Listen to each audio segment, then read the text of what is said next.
Good morning, everybody. Hope you're doing well. Mr. Wilkinson here. It is March 30th. I would like to do a little bit of review with you guys on aggregate supply and aggregate demand and the production possibility curve, and then try to put those two guys together. Anyway, thanks for listening. I appreciate it. Write this down in your notes. If we make it back to school, I'll collect the notes at the end of the quarter like normal. And if not, I'll figure out a way of giving you the credit. Thanks, guys. All right, here we go. I want to get back to the aggregate supply and the aggregate demand. We are talking about everything in the economy, the macro level. So when we're talking about everything that we produce in the country in the course of the year, what goes down here is real GDP, how much stuff we make, everything we make. And what goes along here is the price of everything, and we call that the price level. I hope that looks vaguely familiar. All right, fine folks. I got a downward sloping curve. Because it's a downward sloping curve, I know it's demand, down demand, and it's because it's the demand for everything. This is going to be aggregate demand. Now, aggregate demand can go to the right or to the left for reasons that if you think about our circular flow diagram, if consumers spend more, aggregate demand goes to the right. If businesses spend more, aggregate demand goes to the right. If government spends more, aggregate demand goes to the right. And if net exports increases, that means we're selling more than we're bringing in. That shifts aggregate demand to the right as well. Those are the shifters of aggregate demand, the circular flow diagram plus government plus X. Alrighty, I have my aggregate supply curve. Aggregate supply curve is right there, and it goes to the right or to the left. It goes to the right when the economy gets bigger. It gets bigger for two reasons. We have more factors of production, more land, labor, and capital, and technological improvements. Now, technology is not just like a computer. It's any better way of doing something. So, aggregate supply will go up if we have more workers, more land, and more capital, and technology tends to move the aggregate supply curve to the right. We are currently operating where the aggregate supply and the aggregate demand intersect. That is where we are operating. All right, guys? Onward to the production possibility curve. Production possibility curve on the micro level could be like pizzas and lasagnas for Margarita's little at-home restaurant. On the macro level, we want to include everything in the economy. So I'm going to put butter down here, and butter represents everything civilian. And I'm going to put guns right here.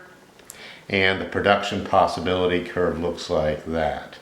Now, we are typically operating, hopefully, on the production possibility curve, which means we are operating efficiently. We're making the good use of what we have. We are underutilizing or inefficient down here and unobtainable, or we can't do it in the long run out here. Now, the economy tends to get bigger over time if we have more factors of production and technology. So this production possibility curve 10 years ago would have been down here, and 10 years from now will probably be out there because the economy is getting bigger. Production possibility curve. Hope that's okay, guys. Now I wanted to show you something to put these two guys together. We are operating efficiently on the production possibility curve as a nation if we are operating on that curve. So if I'm going to draw a horizontal line right there, and what that represents is the amount of butter that we make. The amount of butter that we're making right here is represented by that red line. If I draw a vertical line at that point, that would be the amount of guns that we're making, and think of those as pieces of string. If those are pieces of string and I want to combine it with this graph,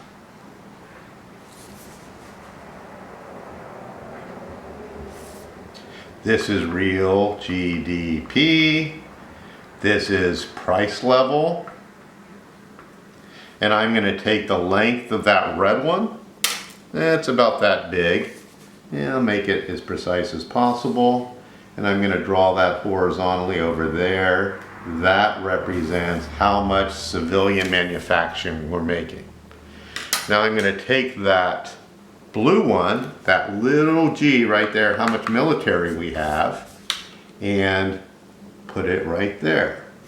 So that represents the guns that we make. So the red represents the butter, and the G represents the guns. If I go to that point and I draw a vertical line, we want to be operating on this vertical line because anywhere on this production possibility curve is operating efficiently. And if I take those two pieces and add them together, that's where I am. This is called the long run aggregate supply curve.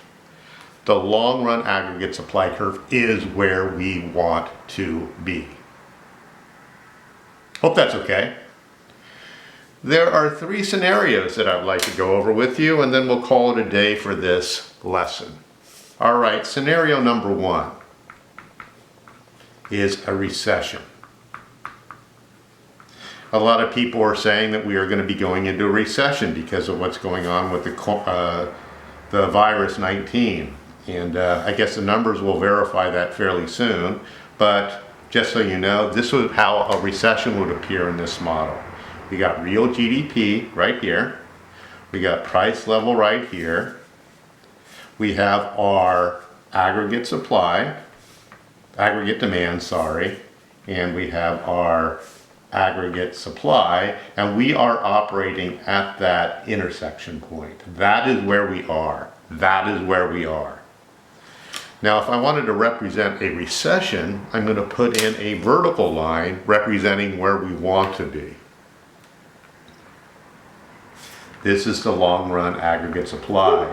We want to be producing at this level of GDP, but we're actually producing at that level of GDP. We have less GDP than we ought to. That is in a recession. Our actual is below where we're supposed to be.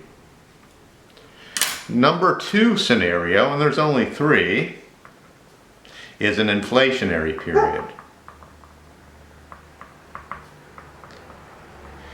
In an analogy here, a recession is a car going down the freeway super slow. It's not keeping up. It's going too slow. An inflationary period is just the opposite. The economy is speeding out of control. It's going too fast. So, the same model as before, real GDP, price level goes here. I have aggregate demand. I have aggregate supply, and remember guys, we are operating at the intersection point. That's where we actually are. Now in an inflationary period, we are operating beyond our capacity. We're working 24 hours a day. We're busting our hump. We're not resting at all. We can do it for a while, but it's not sustainable on the long run. So we are operating beyond our means. So remember guys, the long run aggregate supply is where we want to be. This is where we want to be, and this is where we are. Notice guys, that we are operating beyond our means. And that's an inflationary period. Our last scenario, ladies and gentlemen, is where we want to be. Number 3, our happy spot. Our happy spot. That is where we are, where we're supposed to be. Same as before. I have real GDP. I got price level. I got aggregate demand. I got aggregate supply. That intersection point is the equilibrium where all the buyers and all the sellers come together. And if I wanted to draw a economy that's where it's supposed to be, I draw the long run aggregate supply right at the intersection right there, and that is our happy spot. Hope this made sense. No homework today guys, just recognize that the long run aggregate supply is just where the economy should be, and it's just a different version of the production possibility curve. More lessons coming soon. Hope this made sense. Take care of yourself. I hope to see you soon. Bye-bye.